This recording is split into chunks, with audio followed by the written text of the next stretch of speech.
Hello and welcome back. Now tonight we doubled the number of lines coming into the studio because last time some people simply couldn't get through. Still, all 40 lines have been jammed through part of the evening. Thank you for your calls. We've had 750 so far here to the studio. That's been matched by an equal number direct to police stations, so about 1,500 altogether. And there have already been results. Sue. Well, first the murder of 9-year-old Christopher Laverack from Hull. Earlier this evening we showed you how back in March, after Christopher had gone missing, the police mounted an enormous 2-day search of the area from which he'd disappeared. But Christopher had been abducted and his body was discovered in a small canal 10 miles away.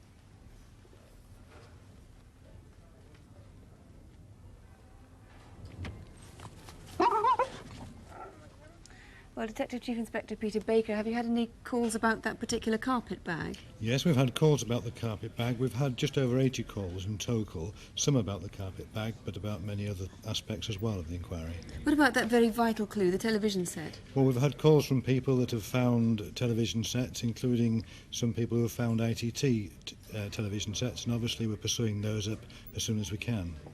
And any identifications of the car that night? Yes, several calls from people who have given us information in relation to the car, several people who think they could recognise the car, and we're very, very hopeful of the response that we've had. All right, Mr Baker, I'll let you get back to the phones. Thank you very much. Thank you very much. OK, now let's see what we've discovered so far as a result of our incident desk. David Hatcher and Helen Phelps appealed for help on several crimes. What's been the response? Let's start with Yanola Yanni. That was the Greek girl who was killed in North London. That's right, yes. And remember, this was over 2 years ago, Nick. The officer in the case has been very, very pleased with the result. We've had over 25 calls on that, 2 years old. A number of positive lines to follow up, people that have been suggested. In fact, one of them by an ex-police officer who thinks the video fit could well be our man. And remember, the video fit is the new device that's bringing our photo fit to life, adding colour. We've got a taxi driver who says he gave a lift to the man on the day of the murder. And remembers that from 2 years on? Yes, well, again, the video fit seems to have jogged his memory. Amazing what a few seconds of TV can do, isn't it? Helen, the National and Provincial Building Society raid by gunmen, that was much more recently, in January this year. What's been the response on that? Not too good, I'm afraid. There have only been 6 calls, but here I must add that the calls have been of good quality. In fact, one call has stated quite categorically that he knows who one of the raiders is. Have we any reason to believe that that information is good information? Yes, we have, and it is being treated seriously. Right, and the Beryl Culverwood murder, this was the woman who was killed in Bath 6 years ago. What have we discovered on that? Very good. People's memories are excellent. The Swallow Man has generated, 95 calls. Now, this is the chap who had a tattoo of a swallow on his cheek. I think it was that side, we're not sure. Yes, and it appears to be quite a popular tattoo as the calls are coming in. They've come in from all over the UK, and here I would like to add that the detective inspector in charge of the case has asked us to stress the Bath connection of 6 years ago.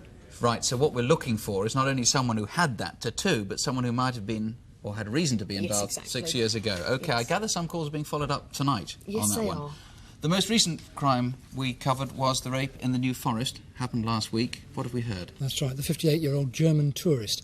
Well, one man saw the van that we've put up in a different area of the forest on the same day as the rape at 10:30 in the morning. So, again, if you know of a van like that, the man was sleeping in it, need not have come from the area. In fact, probably didn't, if that's the case. So if you know of a van in that area, we've already got positive locations of those vans to follow up, but the more the merrier. We've got to get to the right one. And have we had anybody who thinks they've seen this particular man? We had a yes, description we of the have. man. We've got another number of leads there.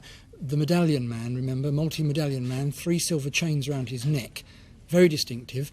If you know of somebody who fits that description, still not too late to call your local police station. Over 45 calls already on this particular one, just here alone. David, Helen, thank you very much. Sue? Well, there have been a lot of calls from people who think they recognise the video fit of the Manchester bogeyman, the bogus official. In particular, police have had information about a man in Manchester who works in a job which takes him into people's houses in the course of his business. So police are following that one up tonight. Next, the Sussex drugs killing. 25-year-old Gary Collins died 2 weeks before Christmas. He was a Hastings man who dabbled in drugs dealing. He was known as the man with the dog. Police asked, especially if you live in London, did you ever see him? Or even, did you deal with him? Superintendent Bill Clements, the big problem here, of course, is that you're appealing to people who might use drugs themselves, who are reluctant to ring in. Have any, in fact, called? Yes, we've had over 50 calls here and in the incident room, some of which are from people who've done deals with Gary Collins.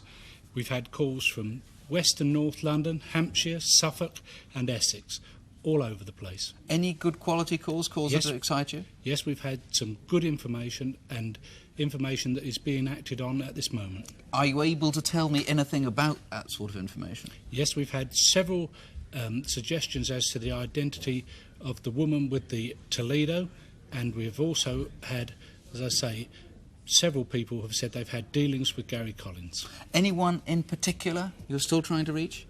We want Anna. Anna, please phone us either here or at Hastings Police Station at the incident room. That's all you can tell us, just Anna? Yes, that's all. Right. Bill Clements, thanks very much indeed. Sue?